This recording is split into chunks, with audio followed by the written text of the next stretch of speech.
Hi guys! Hello mga math enthusiasts! Welcome again sa ating YouTube channel kung saan ang math ay mas pinadadali at mas minamahal. For today's video, ang pag-uusapan natin ay tungkol sa problem solving involving factoring. Since na-discuss na natin yung different ways how to factor, inaasahan na na-master nyo na, alam nyo na, at kaya nyo nang mag-factor. Kasi ito ngayon ay i-apply na natin sa problem solving. Kaya mahalaga na tandaan ninyo kung paano yung mga ways ng factoring natin. Okay? So, wag na nating patagalin pa to. Let's start! Okay? Set up an equation and solve each problems. So, I prepared 8 problems dito ha. Sa unang video na to, i-try natin na 4 lang muna. Tapos yung sa susunod na video ay 4 din para hindi masyadong mahaba yung video na gagawin natin. Okay, so let's start with number 1. We have to set up an equation and solve each problem. Number 1, the square of a number equals 4 times that number. Find the number. So, we have daw the square of a number equals daw yan sa 4 times that number. Now, you have to find the number. Para ito ay masolve, kailangan ma-set up natin yung equation. Paano natin isi-set up yung equation? By translating this into mathematical sentence. Kailangan ito ay maging mathematical kasi ito ay verbal. So, we have to make it mathematical. So, the square of a number, since we do not know yung number, we can represent it as any variable. So, pwede natin siyang i-represent ng kahit anong variable. So, para mas madali, na lagi nating hinahanap, edi si x na lang gamitin natin. Kahit kayo ay purgang-purga na kay x. Okay, so we have your x, and then you square it kasi square of a number. Equals, so you have equals here, 4 times kung ano daw yung number na yun. Okay, so you have x squared equals to 4x. Now, let's solve. O, anong gagawin natin dito? Since we have here x squared, by simplifying this one, okay, 4x. So, kailangan 4 lang matitira dito. We have to eliminate x. So, to eliminate x, we have to divide it by x and then by x. Okay, so x squared divided by x, natatandaan nyo kung paano tayo nagsisimplify or nagdi-divide. Diba? We just simply subtract the exponent. You have 2 here, you have invisible 1 here, so 2 minus 1, you will have x. Equals to, ito ay 1 minus 1, 0 na lang siya, so we have 4. So the answer here is x equals 4. Okay, do you want to check? By checking, ayan. Yan yung laging nilalagay ko sa checking para shortcut. Checking. Okay, so to check, ang x daw natin ay equals to 4. Let's see. If we have here x squared is equal to 4x, so ang x daw natin ay magiging 4. So, eto, papalitan natin ng 4. Si 4 squared ba equals kay 4, and then to papalitan natin ng 4. Kay 4 times 4. So, this is question mark. What is a 4 squared? 4 squared is a 4 times 4. Hindi to 4 times 2 ha. 4 squared is 4 times 4. So, 4 times 4 is 16. Equals ba siya kay 4 times 4 na ito? So, 16. They are equal. Ayan. So, ibig sabihin yung sagot na nakuha natin is correct. Okay, pinakita ko lang ha. Baka mamaya kasi sabihin nyo, ano naman kung 4, paano namin malalaman na yan na nga? Para lang kayo ay mapapayag ko na tama yung sinolve natin. Okay? Suppose that 5 times the square of a number, okay, equals to 25 times that number. What is the number? So, hanapin ulit natin yung number, ha? So, we have to translate this first. 5 times the square of a number. Since hindi natin alam yung number, we represent that as x. Pwede namang ibang letters, ha? Pero gusto ko talaga yung x ko eh. Sorry. So, we have the square of it. 5 times the square of it. So, yung square niya and then 5 times. So, 5 times the square of the number equals yan kay 25 times that number. Ano ba yung tinatawag nating that number? Yun yung number na hindi natin alam na ni-represent natin as x. Okay? So now, next step is to solve. Okay, eto yung 5 and 25, kitang-kita naman, we can divide it by 5, di ba? So 5 divided by 5 is 1, 25 divided by 5 is 5. So ang matitira dito ay x squared, kasi 1 lang to, equals to 25 divided by 5 is 5. We still have here x. Okay? And then next, pwede natin i-eliminate si x by dividing again by x. And then by x. Okay? So we have here x squared over x2 minus 1. So ilang x na lang matitira? Isa na lang. Equals to 5x divided by x. Diba 1 minus 1 is 0. So what will remain is 5. So ayan na. Ganun lang kadali. Ayan na yung answer natin dyan. X is equal to 5. So, that number is 5. Pwede nyong i-check ha, katulad ng ginawa natin kanina. Okay lang yun para makasigurado kayo. Okay, now number 3. Twice the square of the sum of a number and 4 is 50. Find the number. So, yung twice daw nung na-square na sum ng number and 4 equals siya kay 50. Okay? Naiintindihan nyo ba siya? Dapat naiintindihan nyo yung verbal statement ha para alam nyo kung paano siya i-translate. Okay? So, since sum of a number yung naka-square, so we have here x plus a 4 kasi yung sum nila. Naka-square daw yan, ha? So, sum of a number and 4. Okay? Square of the sum of a number. Kaya naka-square siya. And then, you have to twice it. Pag twice, you have to multiply. So, nakita nyo kung saan ako nag-start. Nag-start ako dito sa loob. Ito yun, papalabas para ma-interpret ko siya. Equals to 50. O, so, yan yung equation natin. We have to solve. Okay, paano natin isosolve? Ito, saka ito can be divided by 2 para matanggal natin tong 2 dito. So, cancel ito, cancel ito. Ang matitira dito ay x plus a 4 squared equals to 50 divided by 2. 25, correct. And then, para matanggal natin yung squared dito, since ito ay perfect square, we can do yung square root. Diba? Okay, so, ito ay cancel. Ang matitira dito ay x plus 4. Okay, equals to, ano ang mga values ng 25? Ano ang square root ng 25? Okay, we have positive, negative 5. Diba? Pag kumukuha tayo ng square root, dalawa yung nakukuha natin. Unless ang pinatatanong ay principal root, ha? Pag principal root, you get the positive. Okay? So, yung square root ng 25 ay positive, negative 5. Why? Kasi 5 times 5 is 25. Negative 5 times negative 5 is also 25. So, dalawa yung sagot pag kumukuha tayo ng square root. Okay? Ihahanap kayo ng number na kapag minultiply sa sarili niya, yun yung magiging sagot. Okay, now we have to solve for this one. So, paghihiwalayin natin, isang x plus 4 equals to positive 5, isang x plus 4 equals to negative 5. So, we have here x plus 4 equals to 5, and then x plus 4 equals to negative 5. And then we solve. Paano natin isosolve? Kailangan ma-isolate si x, kaya si 4, isama natin dun sa kapareho niya. Similar kasi sila. So, what will remain here is x equals to 5. Being 4, positive dito. Nung lumipat siya, mababago. Magiging negative. So, 5 minus 4 is 1. So, x equals 1. So, we have the first value. So, etong 1 na to, masasatisfy niya itong equation natin dito. So, 1 is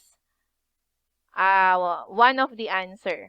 Okay, and then x plus 4 equals to negative 5. So, si plus 4, lipat ulit doon. So, you will have here x equals to negative 5 minus 4.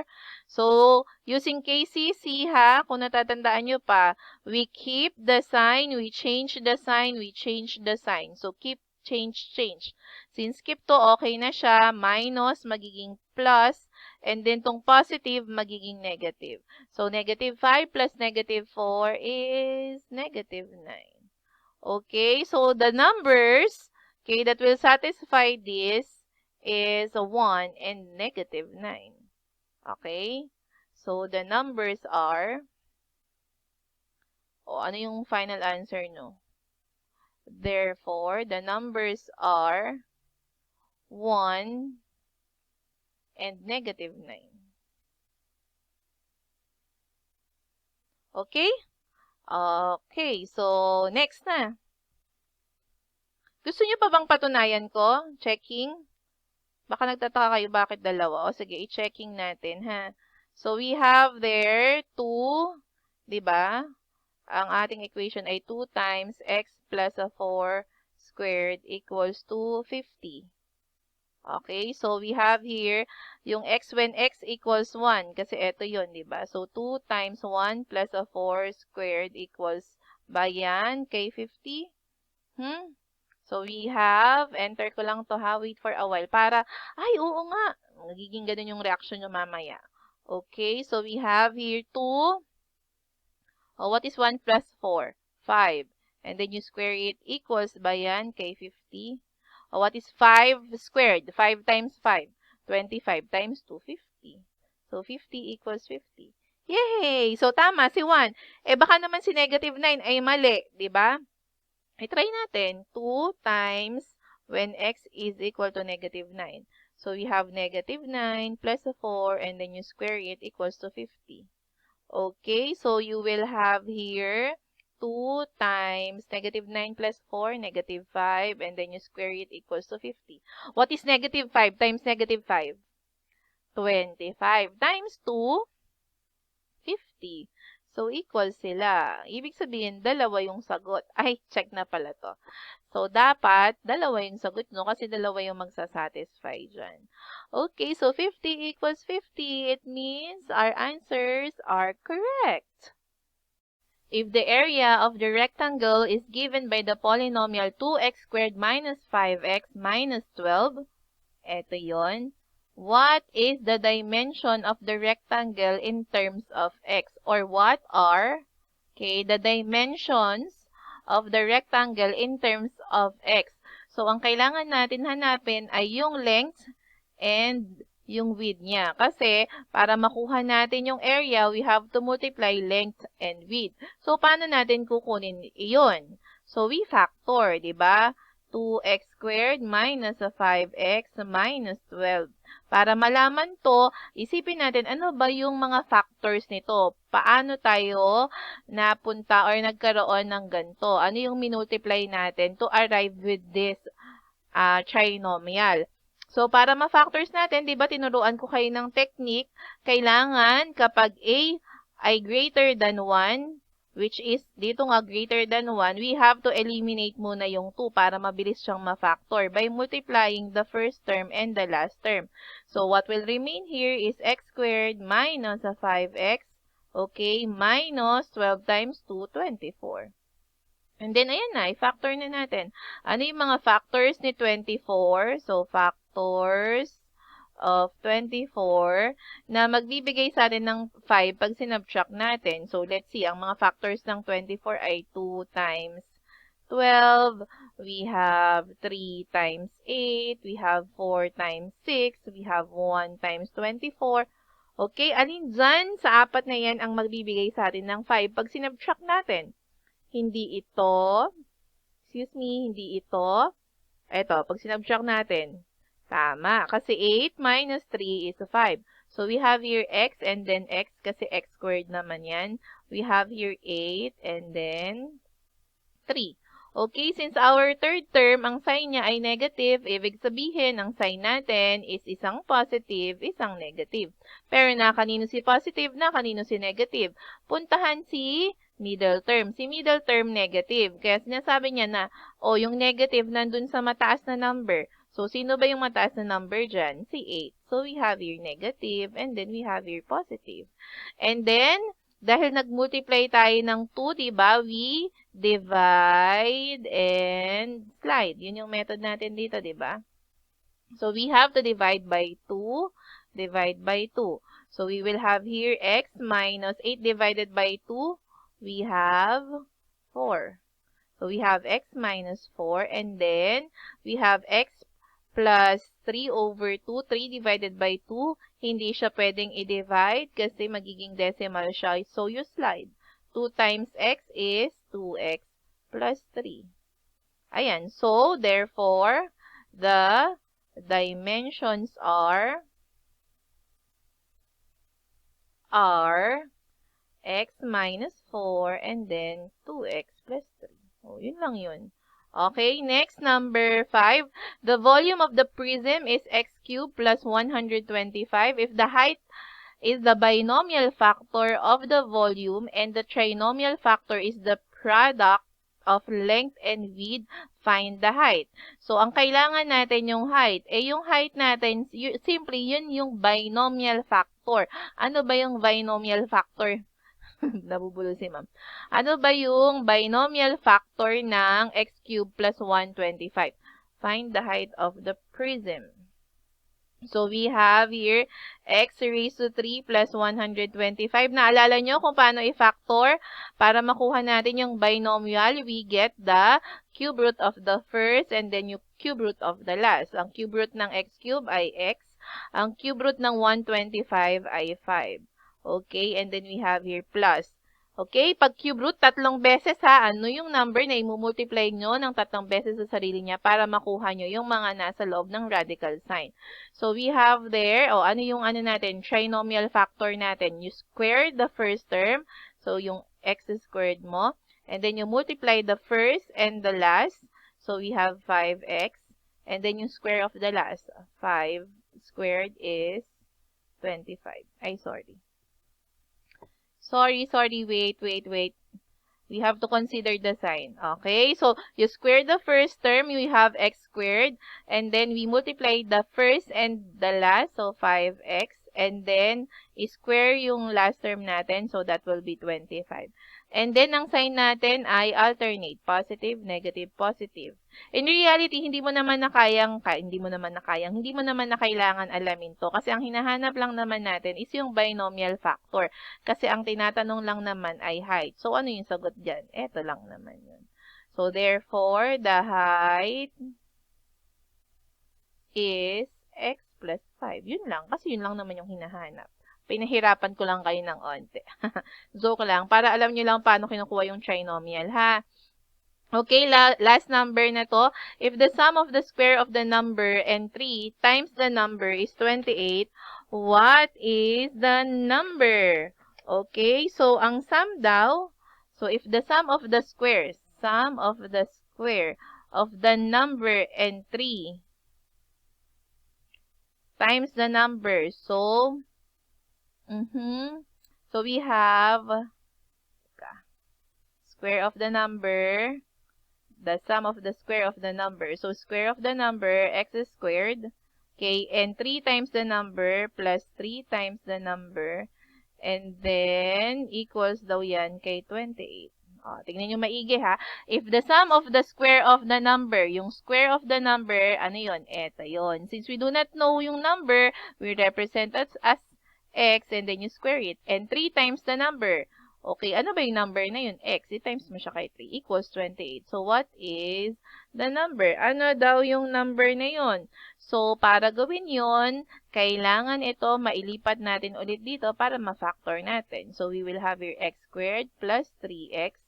Okay, we have here minus 28 kasi from positive magiging negative siya equals to 0.